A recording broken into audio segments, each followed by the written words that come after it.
اچھا، سیکٹری تبلیغ ہے، کیا پلان بنایا ہوا ہے جی تبلیغ کا؟ حضور، ہم نے اس سال جو ہے شعبہ تبلیغ کے تحت 2 کیمپینز کی ہیں، جس میں ہم نے ہمسایوں کو اور ٹیچرز کو اسلام احمدیت کا تعارف پیش کیا ہے۔ اچھا، پھر بیتوں کا ٹارگٹ کیا رکھا ہوا ہے؟ حضور ایز سچ کوئی سیٹ نہیں ہے ابھی۔ کیوں؟ جب ٹارگٹ نہ ہو تو کام ہی نہیں ہوتا۔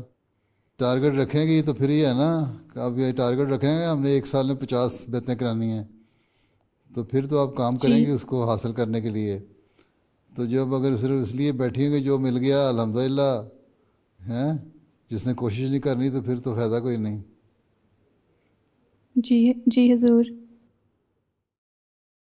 السلام علیکم ورحمۃ اللہ وبرکاتہ حضور، مجھے شعبہ تربیت میں خدمت کی توفیق مل رہی ہے الحمدللہ۔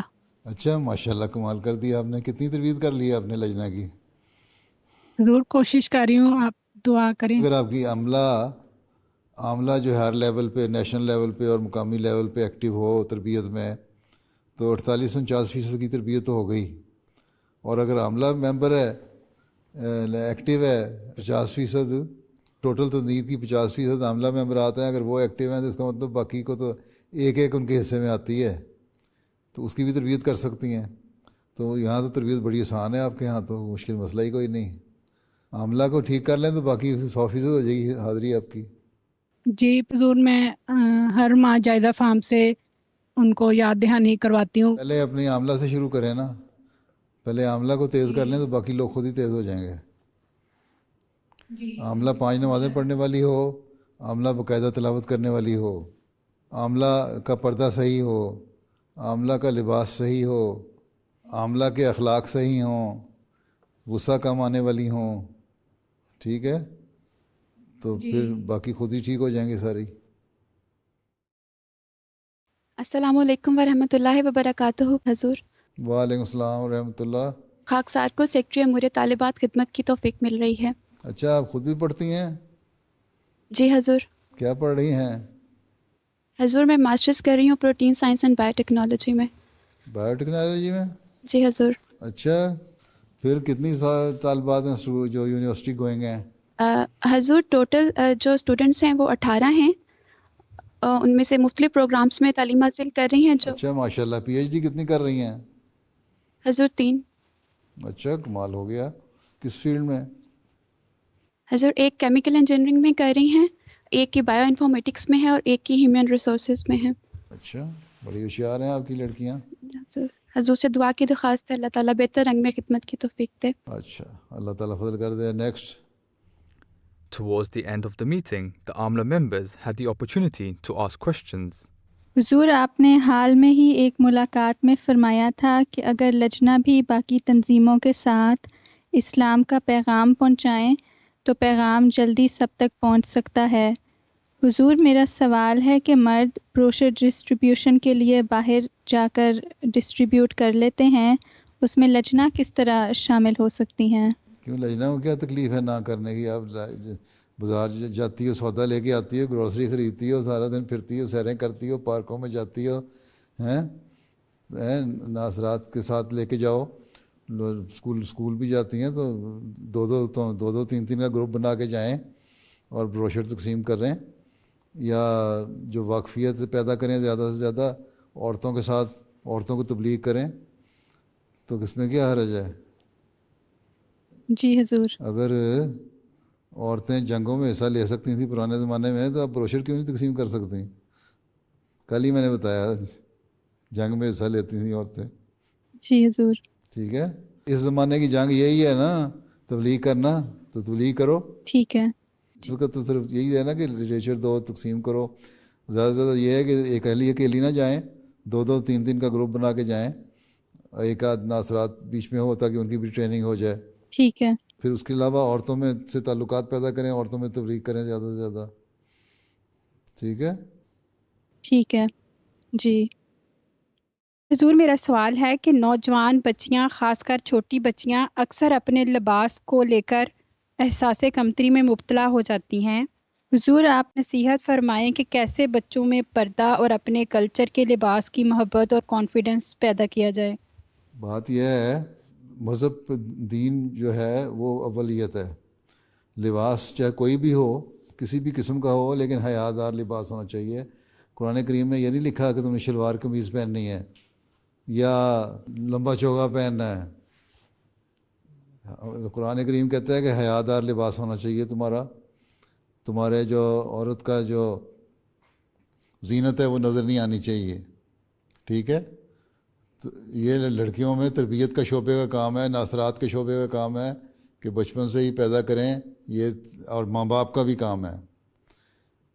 تربیت کا شعبہ ماں باپ کے ذریعے سے تربیت کرے، ناصرات کا شعبہ اپنے تنظیم کے لحاظ سے تربیت کرے، ماں باپ اپنے طور پہ تربیت کریں کہ ہم احمدی ہیں، احمدی مسلمان ہیں، تو پھر ہمیں اللہ تعالیٰ کے جو حکم ہے اس پہ عمل کرنا چاہیے.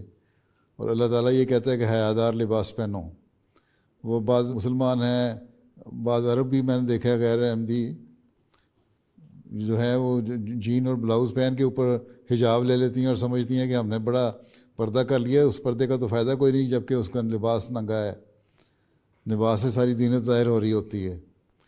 اس لیے یا باہر جاتے ہوئے چوگا پہن لیا اور گھر میں اپنے رشتہ داروں کے سامنے بھی ایسا لباس ہوتا ہے جو صحیح نہیں ہوتا، وہ بھی غلط ہے. حیا ایمان کا حصہ ہے، حدیث ہے. اس لیے بچپن سے ہی بچیوں کے ذہنوں میں یہ ڈالنا ہوگا کہ حیا ایمان کا حصہ ہے اور ہم احمدی مسلمان ہیں، تو پھر ہمیں اپنے نمونے بھی دکھانے چاہیے. ہماری دو عملی نہیں ہونی چاہیے. اور ہمارا حیا دار لباس ہوگا تو ہماری حیا بھی قائم رہے گی، اور پھر بڑے ہو کے بھی اس حیا دار لباس کے مطابق اپنے لباسوں کو ڈھالیں گی، پھر پردہ بھی کریں گی اور حجاب اور سے شرمائیں گی بھی نہیں، کمپلیکس بھی نہیں ہوگا. اپنے آپ کو یہ پیدا کریں یہ احساس کہ ہم نے دنیا کی اصلاح کرنی ہے، دنیا کو اپنے پیچھے چلانا ہے، نہ کہ ہم نے دنیا کے پیچھے چلنا ہے. یہ احساس پیدا ہو جائے گا، کانفیڈنس پیدا ہو جائے گا جب تو ٹھیک ہے. اگر مائیں بے حوصلہ ہوں گی، اعتماد ان میں نہیں ہوگا، باہر نکلیں گی تو دیکھ کے ان لوگوں کو، مغربی لوگوں کو دیکھ کے ڈر جائیں گی. ہیں جس نے انگریزی کے 2 لفظ بول دیے یا مقامی زبان کے لفظ بول دیے اسے ڈر کے تو چپ کر گئیں. ایسی بات نہیں ہے. ان کو بتائیں کہ ہم باہر آئے ہیں تو یہ اللہ تعالیٰ کا فضل ہے جس کی وجہ سے ہم باہر نکلے، نہیں تو ہم نہیں نکل سکتے تھے. یہ اللہ کا فضل کا اور شکر گزاری کو ادا کرنے کا یہ ذریعہ ہے کہ ہم جو اسلام کی تبلیغ ہے اور تعلیم ہے اس لوگوں تک پہنچائیں، اور اس کے لیے اپنے نمونے قائم کریں اور اپنا آپ کو صحیح اسلامی تعلیم کے مطابق ڈھالیں. تو یہ اعتماد جب پیدا کریں گے آپ لوگ، شعبہ تربیت بھی، شعبہ ناصرات بھی اور ماں باپ بھی مل کے، تو کوئی کمپلیکس نہیں ہوگا کسی قسم کا. اور جو یہاں رہنے والی لڑکیاں ہیں ان میں کوئی کمپلیکس نہیں ہوتا اگر وہ جماعت سے باقاعدہ ان کا تعلق ہو، رابطہ ہو، باقاعدہ میرے خطبات بھی سنتی ہوں یا میری لجنہ کی تقریریں سنتی ہوں یا آپ لوگوں کے ساتھ ان کا رابطہ ہو. وہی لوگ ہیں جو پیچھے ہٹ جاتے ہیں جماعت سے، ان میں کمپلیکس پیدا ہوتا ہے. یا پھر یہ ایسے لوگ جن کے ماں باپ جو ہیں بالکل ہی ان پڑھ ہیں اور ان کو توجہ نہیں دیتے لڑکیوں کی جو باتیں ہیں ان کی طرف ان کے جواب دینے میں، تو پھر ایسی لڑکیوں میں جن کے ماں باپ پڑھے لکھے نہیں ہیں، تو پھر ایسی لڑکیوں کی جو پڑھی لکھی لجنہ ہیں وہ ان سے دوستی پیدا کریں. آخر نوجوان لجنہ بھی تو ہے نا، 16 سے 22 سال تک کی، وہ ان کو احساس دلائیں کہ ہم نے کیا کرنا ہے کیا نہیں کرنا. ہر ایک اپنے ساتھ ایک لڑکی کو لگا لے، تھوڑی سی تو تعداد ہے آپ کی یہاں، تو بہت کچھ کر سکتے ہیں. ہر ایک اپنے ساتھ ایک لڑکی کو لگا لے تو کمپلیکس دور ہو جائے گا. جی حضور انشاءاللہ دعا کی درخواست ہے. میرا سوال ہے حضور، 1 سال سے لجنات کو نمازوں میں باقاعدگی کی طرف توجہ دلائی جا رہی ہے مگر سستی دور نہیں ہو رہی. ایسی لجنات کے لیے کس طرح کوشش کی جائے؟ ہمارا کام ہے مستقل توجہ دلاتے رہنا. ٹھیک ہے، یہی کام ہے، اور یہی حکم حضرت صلی اللہ علیہ وسلم کو تھا کہ نصیحت کرتے جاؤ اور کرتے جاؤ اور کرتے جاؤ ہیں، اور وہی نصیحت ہم نے کرتے جانا ہے یہاں تک کہ عادت پڑ جائے. نماز کی اہمیت کا احساس دلائیں. نماز ہم کیوں پڑھتے ہیں؟ جب صرف یہ کہہ دینا کہ نماز پڑھو، اللہ میاں ناراض ہو جائے گا نماز پڑھو، تو یہ اتنی بات پھر تو کہہ دیں گے اچھا پھر یہاں کی دنیا مادیت پسند ہوتی جا رہی ہے، اس سے بات نہیں ہوگی. کہ نماز کا فلسفہ بیان کریں، نماز ہم کیوں پڑھتے ہیں اور کیوں پڑھنی چاہیے نماز کے کیا کیا فائدے ہیں اور نہ پڑھنے کے کیا نقصان ہیں، اور اگر ہم انہیں اپنے آپ کو احمدی مسلمان کہلانا ہے تو ہمیں کس طرح عمل کرنا چاہیے. دو عملی نہیں ہماری باتوں میں ہونی چاہیے، نہیں تو یہ منافقت ہو جاتی ہے. جو ہم نے کرنا ہے نیک کام کرنے ہیں تو پھر اس طرح پوری توجہ سے نیک کام کرنے چاہیے. یہ نہیں کہ دکھانے کے لیے ہم کہیں ہم نے احمدی مسلمان ہیں اور ہمارے عمل وہ نہ ہوں. تو بڑوں کو بھی اپنے نمونے دکھانے چاہیے نمازوں پہ. ماں باپ گھروں میں نمازیں پڑھ رہے ہوں گے اور توجہ ہوگی عبادت کی طرف تو بچوں کو بھی توجہ بھی پیدا ہو جائے گی. تو یہ تو ہر طرف ہر شعبے کو ہر طبقے کو اپنی تربیت کرنی ہوگی، تبھی تربیت کا صحیح جو ہے وہ نتیجہ نکلے گا. ٹھیک ہے، جی جی. چلو اب وقت ختم ہو گیا، گھنٹہ ہو گیا آپ کے ساتھ ملاقات کرتے ہوئے. صدر صاحبہ اور کیا کہتی ہیں؟ جی جزاکم اللہ حضور. میں ساری عاملہ کی طرف سے حضور کا جزاک اللہ کرنا چاہتی ہوں کہ حضور نے اتنے قیمتی وقت میں سے ہمیں وقت اچھا دیا. کمال ہو گیا. اچھا چلیں پھر. السلام علیکم ورحمۃ اللہ جی وبرکاتہ. جی وعلیکم السلام ورحمۃ اللہ.